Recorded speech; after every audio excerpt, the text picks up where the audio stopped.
Cristãos adventistas no mundo todo precisamos dominar bem, né? Porque quando nós não temos uma organização no nosso tempo, tudo que se chama vida de um ser vai de água abaixo, né? A maioria dos problemas gerados na vida do ser humano é realmente a questão do tempo, né?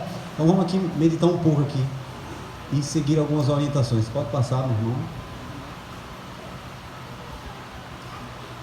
Muito bem.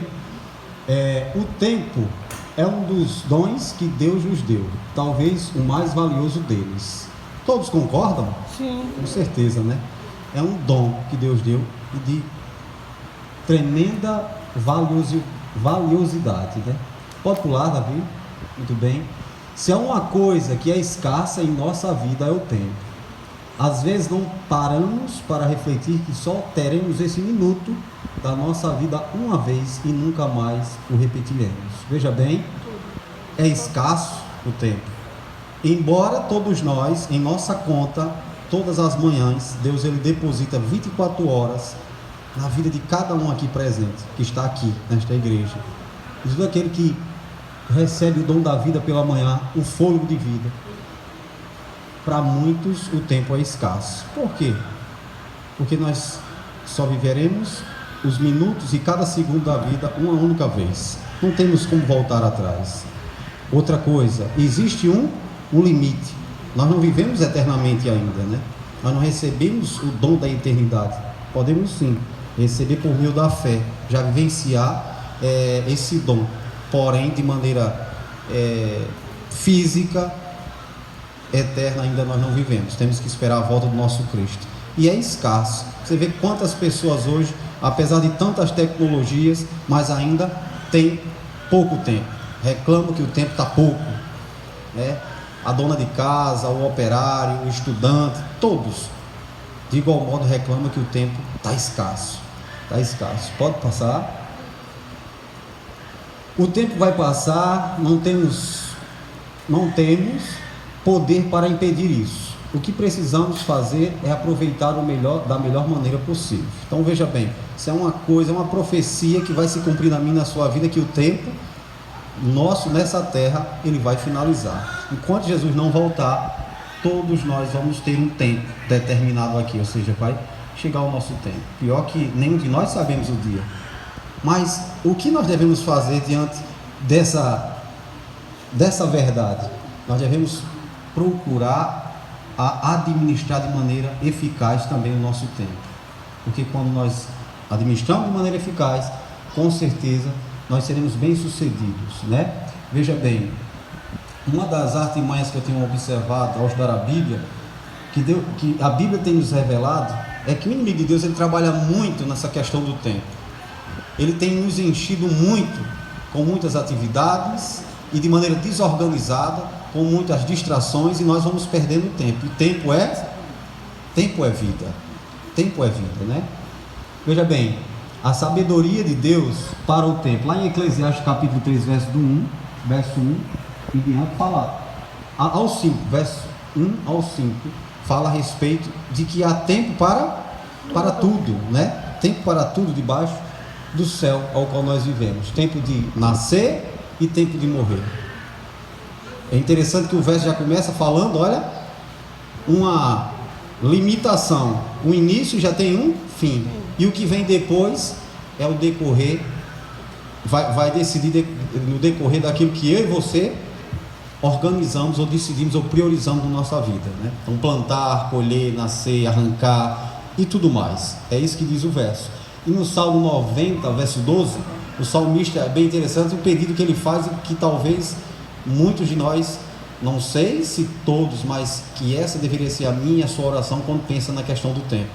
Pedir a Deus sabedoria. Ensina-nos a contar os nossos dias, para que alcancemos o coração sábio. Para nós administrarmos bem o tempo que nós temos nessa terra, para honrar e glorificar a Deus, né?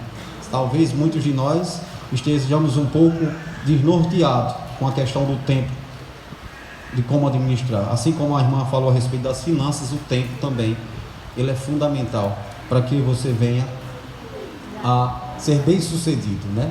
E o pior de tudo é que o tempo, ele não só afeta a má administração do tempo, ele afeta todo o ser, tanto o espiritual, o físico, o emocional e o tempo ali que você tem com a sua família, né? Tempo que você tem com a sua família. Então, nós vamos aqui para umas dicas práticas para organizar o tempo. Embora alguns filósofos, né, tenham definido o tempo de alguma maneira, mas como por exemplo Platão, Aristóteles, Isaac Newton, né, também. Então esse pessoal todo aí, eles têm uma definição, são filósofos que definiram o tempo. Mas de maneira mais prática, mais detalhada, nós vamos ver aqui como que eu posso organizar o meu tempo da melhor maneira. Então veja bem, a primeira coisa que é nos aconselhado é que nós devemos ter uma agenda. Eu não sei aqui quantos tem já a agenda.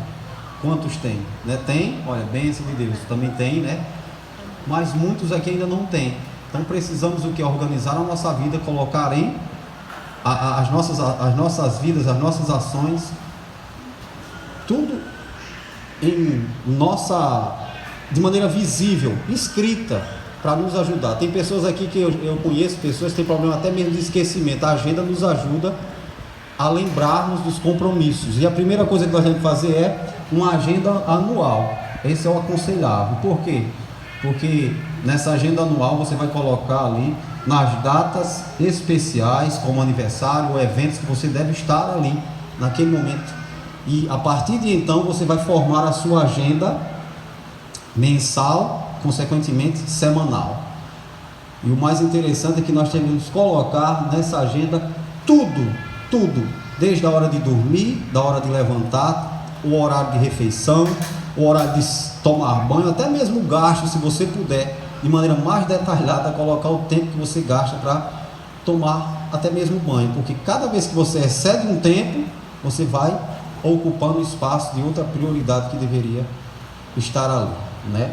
Então, organizar uma agenda e respeitar essa agenda. Por quê? E que adianta eu ter uma agenda e eu não respeitar? Se ela ali vai ser minha bússola, ela vai ser meu norte, ela é quem vai me colocar ali nos trilhos, essa minha agenda. Então, devo respeitar essa agenda. Tem que ter coerência, né? Pode pular, meu irmão. Estabelecer alvo de tempo para cada tarefa. Ou seja, nós devemos estabelecer tempo para as suas reuniões, para a sua leitura diária, para os momentos de lazer. Então tem tempo para tudo, não é isso que a Bíblia diz? Quem crê, diz amém. Amém. Há tempo para tudo, então há tempo para reuniões, para a leitura da Bíblia, estudo diário da escola sabatina e para o lazer, tanto com a sua família, como com seus amigos, enfim, né? Pode pular. Tenha tempo para lazer e o descanso. Isso é muito interessante também. Coloque em sua agenda o tempo no qual você se dedicará a atividades físicas e ao descanso. Veja bem, muitas pessoas têm reclamado da saúde, né? Cuidar do tempo, da nossa saúde. Falta tempo para quê? Muitas vezes, reclama porque não tenho tempo para fazer uma caminhada, porque a vida é toda desorganizada, falta uma agenda, né? Então não tenho tempo para fazer uma caminhada, cuidar da minha saúde. Dentro desse tempo, vem também a questão do descanso, porque tudo tem que ter temperança, né? Tem pessoas que se doam tanto na questão do exercício que acaba se esgotando ao máximo. E esse não é o desejo de Deus. Deus, ele quer que nós vamos ter equilíbrio, então tem que ter tempo para descanso, né? Pode pular, meu irmão Davi. No Salmo 127, verso 2. Coloque em sua agenda o tempo no qual você dedicará atividades físicas ao descanso. Separe tempo para as atividades espirituais, aí é fundamental. Você precisa colocar em sua agenda diária momento em que você se dedicará à devoção pessoal e ao culto familiar. Como eu falei há um minuto antes, se o inimigo de Deus ele nos encher de tantas atividades e de maneira desorganizada, aquilo que ele almeja, ele vai alcançar, que é o que? Nos afastar da nossa comunhão diária com Deus. Embora muitos de nós usem desculpas bem aceitas por muitos, por exemplo, eu trabalho, eu tenho que trabalhar, tenho que trazer o sustento para minha casa, então eu tenho que levantar mais cedo, o meu trabalho, eu não tenho tido um trabalho que está me deixando com tempo para minha família. Por mais que seja honroso o trabalho, mas muitas das vezes ele está prejudicando a sua espiritualidade com Deus. Eu costumo falar até para as pessoas o seguinte: se é seu trabalho, ele não tem te ajudado a você manter o seu tempo de comunhão pessoal com Deus, então ele não tem sido uma bênção na sua vida. Na verdade, tem sido uma maldição. Até mesmo a diversão, viagens, seja lá o que for, não tem tirado o seu tempo de devoção com Deus. Ele tem se tornado ali uma maldição na sua vida, em vez de ser uma bênção. Tem trocado ali os valores, que primeiro Deus em nossa vida, depois vem a família, em seguida outras coisas que formam ali a vida do ser humano. Então, dedicar devoção pessoal ao culto familiar. Então, pelo menos 2 vezes ao dia, é orientado nós termos a nossa comunhão diária com Deus, pela manhã e pela tarde. Estava lembrando, meditando nessa palestra aqui, me lembro que Deus ia visitar Adão aonde? Na viração do dia, Naquele tempo, Adão, ele não tinha tantas atividades que você tem, Adão vivia em um mundo perfeito, sem pecado. Hoje, Deus, ele quer que nós iniciemos nosso dia como? Buscando já Ele e finalizando com Ele, Busca e finaliza com Ele. Buscar continuamente a presença de Deus no nosso culto. E é uma das coisas que tem prejudicado muito a desorganização do nosso tempo, é nessa parte espiritual. Entenda uma coisa, igreja, irmãos e irmãs aqui presentes: se nós não dedicarmos tempo com o nosso Senhor e Salvador, assim como Davi comentou aqui na lição, de almejar estar na presença de Deus nos atos do Senhor, claro que o primeiro altar é na nossa casa, depois a consequência vem na igreja, Se eu adoro a Deus na minha casa, quando eu chego na igreja, tudo vai transpassar, Vai ser real, as pessoas, os irmãos, tudo em você vai emanar a presença de Deus ali. Então, assim, se nós não edificarmos o altar do Senhor, não tivermos momento de comunhão diária com Deus, e tudo isso, na maioria das vezes, é atingido por causa da desorganização do nosso tempo. Pode pular, Davi. Então, nós vamos aqui para a conclusão. Nós precisamos que nós reflitamos sobre a preciosidade do tempo que nos é concedida e reconhecendo como um presente divino. Veja bem, a gente sabe o que é um valor de uma coisa quando ele é escasso. Muitas das vezes a gente pensa assim: o valor da coisa depende da qualidade ou do fabricante. Mas na verdade, na lei da economia, da demanda, veja bem, o que causa uma coisa valiosa é a sua escassez. Eu não sei se o exemplo que eu vou dar aqui vai chegar bem a calhar, mas eu vou tentar trazer aqui em miúdos para você entender melhor. Esses dias, alguns meses atrás, eu estava trabalhando com venda de coentro lá no centro de Açu. E o que acontece? Na época que eu estava vendendo esses coentros, um molho de coentro estava valendo aproximadamente R$5 em algumas regiões, tipo lá no Alto Rodrigo. Em Açu estava valendo R$2. Em outros tempos de fartura, vale apenas 25, 40 centavos. Aí eu fiquei fazendo a avaliação na questão do valor que é dado. Tudo aquilo que é escasso tem mais valor. O que eu quero dizer com isso? Que se eu e você não percebermos que o tempo que nós vivemos nessa terra, ele é bem curto, e se nós desperdiçarmos ele em coisas vãs da vida, nós vamos prejudicar toda uma eternidade. Então, a preciosidade do tempo, ele vale de acordo com a sua escassez. Se o tempo na sua casa, o tempo de vida que a gente tem, quando a gente olha, existe um limite de vida para cada um, é necessário nós aproveitarmos da melhor maneira.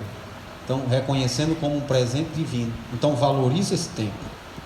Devemos valorizar o tempo de vida que Deus tem nos concedido. Desperdiçar tempo é uma tolice, pois nunca mais ele será recuperado. Não adianta você pagar recompensa para alguém encontrar ele de volta. Nunca mais será achado. Uma única vez você vai viver aquele minuto.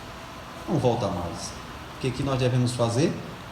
Nós devemos buscar sabedoria em Deus para administrar o tempo de maneira sábia. E assim, que a nossa vida possa ser uma vida de louvor ao nosso Deus. Amém. Amém? Amém.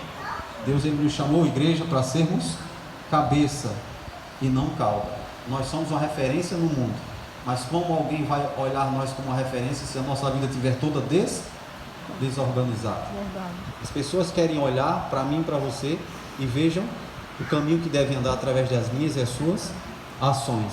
E se você tiver entendido que o tempo vai ser um testemunho real daquilo que você tanto busca como prioridade na sua vida. Amém? Amém. Então, quantos estão dispostos a pedir a Deus discernimento para valorizar cada minuto, buscando crescimento físico, mental e espiritual?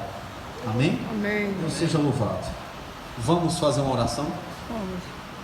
Senhor nosso Deus, Pai bondoso, Deus de sabedoria, diante de Ti, ó Deus amado, está a Tua igreja, desejosa, ó Deus amado, em buscar conhecimento, em buscar, Senhor Deus, sabedoria em Ti, como de maneira que possa administrar, Senhor Deus, o tempo ao qual o Senhor tem nos concedido a vida, Senhor Deus, o dom da vida, de maneira que possa honrar e glorificar o Teu santo nome, de maneira, Senhor Deus, que nós não venhamos trocar os valores daquilo que deve ser prioridades para a nossa vida, que é o céu, é a comunhão diária com o Senhor e a convivência, o estreitamento de laços, Senhor Deus, com nossos familiares, que o trabalho, que as diversões e qualquer outra coisa, investimentos, qualquer outra coisa, Senhor Deus, possa vir sim, Senhor Deus, para complementar, mas não para ser prioridade na nossa vida. Mas para isso, Senhor Deus, nós precisamos ser conduzidos por um ser que nunca falha. Que Teu Espírito Santo, ó Deus, possa abençoar essa igreja e todos os membros aqui presentes. Amém. A sermos sábios mordomos do tempo. Fica com todos nós, em nome de Jesus Cristo. Amém. Amém.